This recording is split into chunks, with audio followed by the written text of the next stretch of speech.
नमस्कार मित्रांनो, आज मी तुम्हाला भारत कुकिंग कोल लिमिटेड या IPOचे रिव्ह्यू देणार आहे. अ, ही कंपनी 1972 साली एस्टॅब्लिश झालेली आहे आणि ही कंपनी नॉन कोल, कोल आणि वेस्टेड कोल याचं प्रोडक्शन करते आणि ही सबसिडियरी आहे कोल इंडियाची. आणि ह्या कंपनीचे फंडामेंटल चांगले आहेत. आणि ह्यांना म्हणजे पब्लिककडून 1 करोडची अ, अ, हे हवी आहे, IPO साठी हेल्प हवी आहे. तर 1 कोटीचं त्यांना इश्यू साईज हवे आहे. सो मला असं वाटतंय की ही खूपच कमी आहे आणि त्याच्यामुळे मिळण्याचे चान्सेस खूप कमी आहेत. फंडामेंटली स्ट्रॉंग आहे.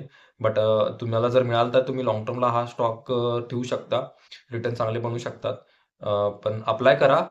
मिळालं तर बाय लकच असेल तुमच्यासाठी हे. खूप चांगलं आहे Bharat Coking Coal India Limited. पण फक्त मिळायचे चान्सेस कमी आहे कारण त्यांना साईज कमी हवी आहे आणि रिटेलरला ओन्ली 35%च कोटा ठेवलेला आहे त्यांनी. हे मला तुम्हाला या व्हिडिओमधून सांगायचं होतं. You have to trust mutual fund. You have to trust Amit Dake. Thank you so much all of you.